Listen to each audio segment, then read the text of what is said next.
Chapter 3, A Letter to Mom. This is from Dad to our grandma. Dated December 29th, 1985. Dear Mom, today is Sunday. We just returned yesterday from Montana. Your funeral was beautiful. I'm writing you this letter because I know that someday you will read it. I wish I could put into words how much I love you and miss you. I now have your MTC name tag. Remember when I asked you for it? We were all down at John and Lori's in Draper. Your eyes seemed to twinkle when I asked. It reminds me of your final request in life, to serve a mission. I'm sure that's what you're doing right now.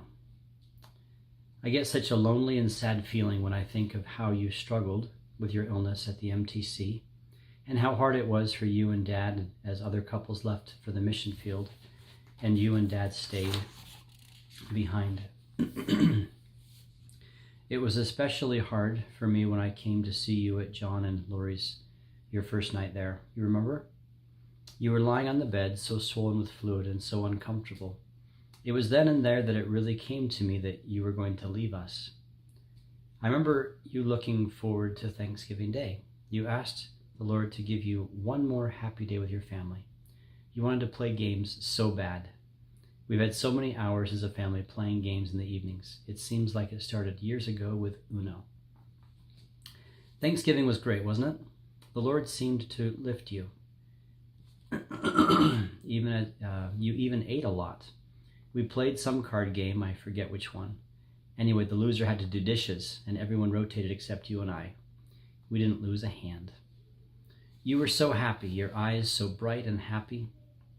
You just loved your family so much. It seems like you just lived from one family get-together to the next. That afternoon you got sleepy and stayed in our bed for a while. Then about 6 o'clock you wanted Dad to take you back to John and Lori's. You seemed so sad as you left. It hurts so much to remember that time. Everyone seemed to think that maybe this would be the last family get-together. Gar and Nancy were the only ones not there. You could hear it in the air. Oh, Mom, I love you and miss you so much. I would give anything to be able to call you up and talk about things the way we used to. The Sunday following Thanksgiving, I left for Portland in my van. We had a good talk before I left Salt Lake. I remember it was about 6 o'clock when I dropped in. We talked about a lot of things. You really wanted to get an apartment here so you'd be close to us all. It was 7:30 when I left. I had quite a drive that night to Boise, a lot of snow. I almost got a motel in Burley, but kept going. I got to Dave's at about 2:30 in the morning. We talked about the trip and you and I, and we talked about the trip and you, and then I got a couple hours of sleep. Another person from my company drove the next morning to Portland. The weather was terrible along the Columbia River. We got in very late, about 12:30 a.m. I remember I was so lonely. I missed Pat and the kids, and I was worrying about you and how it would all turn out. I had a week's worth of work to do and didn't know how I would get the job done. The Lord must have lifted me, however, because I accomplished all superbly. Do you remember I called every day? When Dad said that you and him had decided to return to Montana, I was afraid that I wouldn't see you again. My boss told me to leave a day early. I left on Monday, the 9th of December, at noon Portland time. I drove all the way back. I got into West Jordan at 2 in the morning. Tuesday, Pat and I went out for breakfast. It was fun. I missed her so much. I had missed her so much. That same morning, Pat and I came to see you. We talked for a long time, all of us, about everything. I guess we were all pretending that everything was okay. I guess that is normal. Your subconscious crying out that these are our last times together, and your conscience ignoring it. Pat and I left a little while for dinner. You wanted me to bring you back some leftover shrimp. I couldn't arrange it. Had I realized how much you wanted it, I would have bought some for you. Dad made some popcorn and you were content. You became tired shortly, and we knew that we had to leave. There were so many things I wanted to tell you then, so many. I knew that I probably wouldn't see you again. You seemed so tired that I didn't do anything but hug you and say goodbye. As we drove home, I told Pat that I wouldn't see you again. But I guess the real meaning of that didn't hit home, and it wouldn't until much later. I guess you had a pretty good trip home. I worried more about your depression than I did your endurance of the trip. I was afraid that you would be lonely there, even with Gar and Nancy there. You had wanted to stay in Utah so bad. In the days following, I tried to bury myself in my work, get ready for Christmas, etc. Dave called and told me that he was sure that you'd be here for us for quite a while, and would even be back to Salt Lake after Christmas. This all helped, but I couldn't function. Only now can I realize what a tremendous weight my conscience was bearing over you, or my subconscious was bearing over you. I would bear it all again and more for you, and it would be nothing compared to all the burdens that you carried for me. I wasn't an easy one to raise, was I? Dad called and said that your trip home was okay. I called after the weekend on Monday, the 16th, from work. Dad said that you were extremely tired and unable to come to the phone. I felt bad and scared and worried. I realized that you had gotten worse. I telephoned the next day. Do you remember? The 17th, Tuesday. This time you told Dad that you could talk to me. It would be the last time I would talk to you in this life. You were so weak that I could hardly hear you. All I wanted and did was tell you that I loved you over and over. Friday the 19th was my company Christmas party. It was fun. Got my mind off of things. We got home at about 11 p.m. John had called. He called me again at 11:30. Dad had called and said that you had really taken a turn for the worse. You were now spitting out blood. My depression began to set in. John and Dave wanted to go home. I didn't. I thought of seeing you that way would be more than I could handle. But most importantly, I knew that you didn't want us there now. You just wanted Dad. You were trying to die, and it was now back to just you and Dad, the way it began. Oh, but I longed for you, Mom. I just wanted you to hold me one more time. I telephoned John the next morning and told him that I didn't think anyone should go. Dave telephoned me an hour later, and I told him how I felt. Everyone decided to stay and not go. We would learn later that that decision was a blessing. That Friday night, the 20th, we held our Christmas party as planned. Everyone in Utah came of the family, even Luis and Scott. We had fun and games and even had a visit from Santa Claus. Everyone said they were glad they came. I think that it took our minds off of things. It seemed to help get Christmas going a little for me. Saturday, the next day, the 21st, was a hard day. It was Pat's birthday, and I so wanted to have a good day for her. But after John's phone call on Thursday night, I felt so depressed. I was so afraid that you would be leaving us soon, and I just wasn't ready for it. We went to Park City. I told Pat that we could get in the mountains above the clouds. The sunshine would do her good. I probably needed it more than anyone. We had a pizza and then drove back into the fog of Salt Lake. My depression seemed to increase with the fog. When I got home, the kids were preparing a birthday party for Mom. I didn't want a party at all. Corky cried and I ruined the day. I guess no one knew how I was feeling. I didn't even know how I was feeling. That night was the Word Christmas play. I kept crying for no reason. I didn't know why. I left the play and prayed that we'd all make it through these days. The crying stopped. I felt the Master's touch. I was okay. Sunday afternoon, Dad called, or maybe I called him. I can't remember right away, or right now. Anyway, he said that you were really getting bad. He said that you had stopped spitting up blood now. He thought maybe that was because your water intake was so little.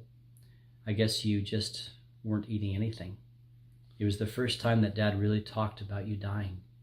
He said that he thought you would maybe hang on for 10 more days. I asked him how he was doing. I could tell that he had really been trying to hold up. He just broke down and started to cry and told me how sad it all was. That night I dreamed about you all night. I dreamed that you were both somewhere else. But you could talk to me very clear, and you were strong and happy. Jen and Carol also dreamed about you that night. I awoke that Monday morning, the 23rd at 6 o'clock. I was depressed and couldn't sleep. I thought about my dream about you. At 7 o'clock, the phone rang. I started to cry. I told Pat to please answer it. I knew that it was Dad. Pat came back into the bedroom and said that it was Dad and he wanted to talk to me. When I answered the phone, he was crying hard. He said, "Brad?" I said, "Yeah." He continued, "Your mother passed away at about 3 o'clock this morning." I will never forget that conversation. He was so sad, and I was so scared and lonely all of a sudden. I sobbed and Pat held me. I knew at that time with full impact how much I would really miss you. It was a very strange day.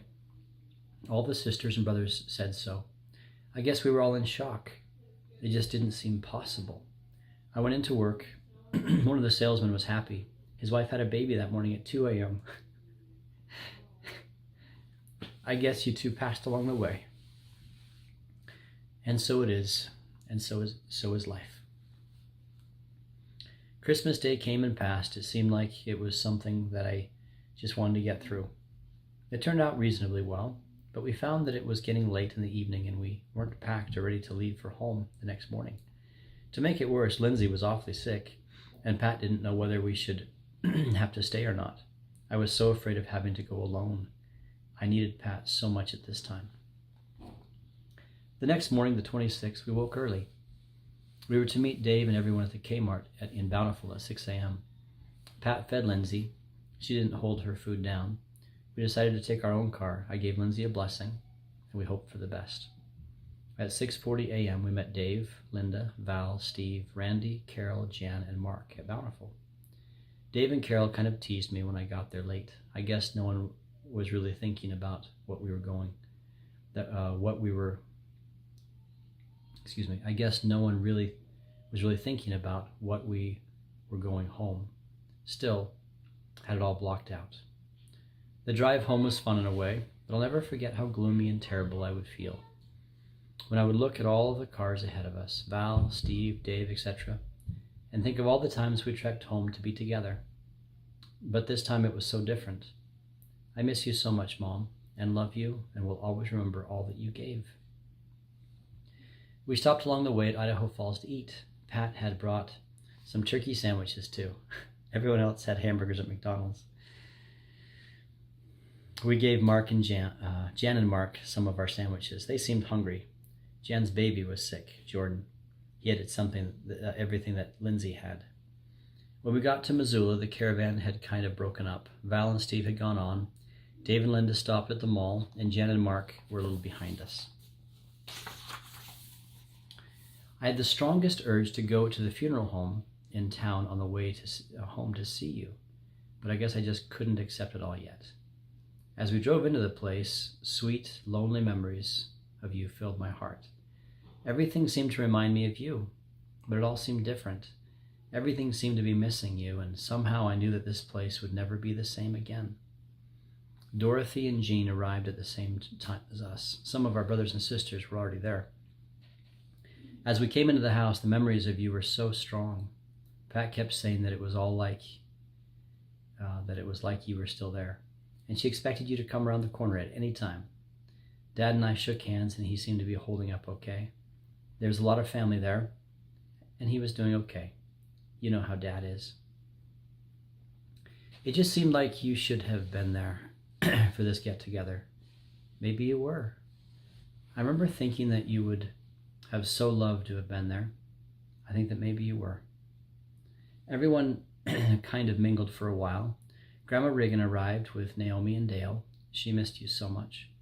Grandma looked so sad when she came in. Georgie and Ned arrived a little later.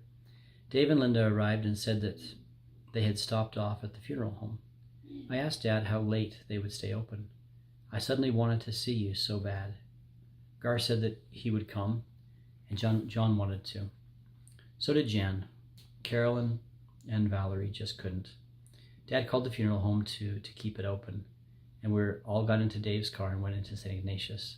How cold and barren the town seemed. The funeral home seemed so familiar suddenly. I guess you being inside made it seem that way.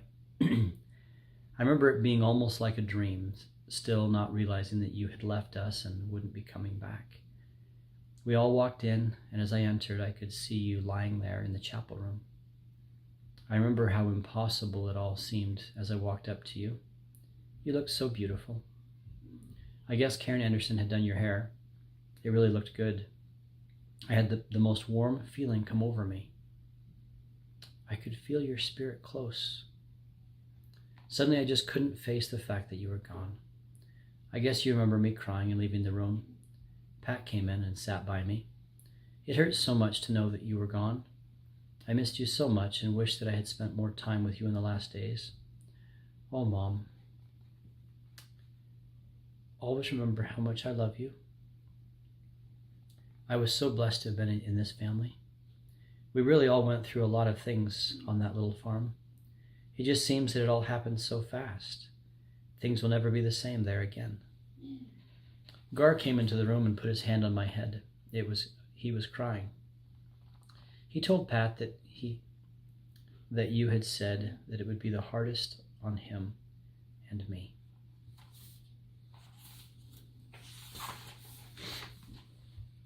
Grandma and her friend came in. I stayed in the foyer with Pat. I could hear her crying in the chapel. She misses you so much. After a while, it was time to go. Everyone was leaving. I wanted to be alone with you. I wanted to tell you one more time, while in this life, how much I loved you. Do you remember me telling you? We left, and I felt better. We went back home and had a little bite to eat. Denny, Butch, and Jim had arrived by the time we got home. We had a good visit. They were going to the funeral home, all except Butch. He just didn't want to go. Some people are that way, you know what I mean? Pat and I slept downstairs with David, Linda, Carol, and Randy, all in the family room. I guess I really snored that night. Lindsay was feeling better. She slept between Pat and I. We didn't get much sleep. The next morning, we were all up at about 8 a.m. We had to be at the funeral home to move you to the church by 10 a.m. As we walked into Farron's funeral home again, memories of the previous night's viewing flooded back. It didn't seem right that you had been here all evening, and we had been at the house. The funeral home seemed suddenly old and a bit small town, and as I looked through the now open doors leading to the hearse, the town of St. Ignatius seemed drab, dismal, and so unlike you. I remember at first thinking, why is Mom in the Farron funeral home? Then I realized how fitting it was. After all, you had spent the majority of your life here in this small town, and although you loved going to Missoula or Helena or Provo, Utah, it was St. Ignatius that had built your book of memories, page by page. It was on that little farm that you developed yourself as a wife and a mother, working out your salvation as best you could. And what a wonderful mother you are. How blessed I am to have been born into your home with you and Dad as parents. The funeral was beautiful. Earl Brooks spoke with much love for you. I remember thinking how much he must have loved you. You, Dad, and Alice and Earl had done a lot together all those years. Steve Atkin also gave a wonderful talk. Your favorite part of the funeral, however, must have been when Randy sang your favorite hymn, I Know That My Redeemer Lives. As we wheeled you out to the car, Dave broke down and cried. I believe it was all very hard for him to take. I believe that he just refused to accept it. And Grandma Reagan, bless her heart, during the viewing before the funeral, she wanted so bad to hold you. We caravanned to the cemetery for a short graveside service. It was so cold and it was so sad. It's strange how we think. I couldn't seem to condition myself to the fact that you were warm and happy and not actually being put into that cold ground. Following the graveside service, the Relief Society served a nice lunch at the church. Those sisters of the St. Ignatius ward love you so much. We have all shared much together. That evening, spirits seemed to pick up a bit. We returned to the graveside one more time before dark. I remember as we all stood by your grave in silence, I asked, I wonder where Mom is right now. Dad immediately replied, she surely isn't in that grave. I knew that he knew that they would be together again someday. The next morning was one of the most sad moments of my life. We were all preparing to leave, and I knew that we had to go on now without you. The last page in your life had been turned. I so worried about Dad. We all went out to the barn where he was milking to say goodbye. He was trying so hard to be in control. You must have remained close to him in those moments. As I said goodbye, I told him that I loved him, and we put our arms around each other. That was the first time that I could remember that we ever embraced and told each other that we loved each other. Although I always knew he loved me, it was a bittersweet goodbye. I will always remember that morning. The trip back to Utah was rather quiet. Pat and I talked about different things. I remember thinking how much you had come to love Pat in such a short time. Her and you had one great thing in common. You both loved me. I remember wishing that you could have had more time together. When we got close to Idaho Falls, we could pick up the BYU-Ohio State game. It was the bowl game. Randy and Carol had been driving close, and we shared the scores we were getting through a week reception with them. We pulled into McDonald's at Idaho Falls to eat. We sat in the car for a moment to listen to the finish of the game. BYU lost. We had one last chance to win in the last seconds, but Bosco's pass didn't connect. Oh well. It was on from there to West Jordan. Pat and I had hoped that a BYU win would kind of pull us out of our melancholy feelings. I love you, Mom. You were the best for me in this life. I want you to know that I will always remember what you told me that day at John's apartment. You knew that it was over, and you wanted me to know that it wasn't rugs, furniture, or anything in this world that mattered when you reached your position in life. It's still family and memories and what kind of life you lived. I promise that I will do something unique and special to always keep the family together. Love, Brad.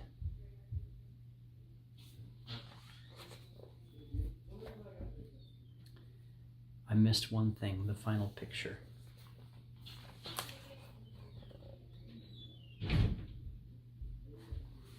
Picture of Grandma. It says, Mom always dressed semi-formal. It was many years later when she began wearing pants. And the picture was Gar, Brad, Valerie, and David. One more time. That's a beautiful picture.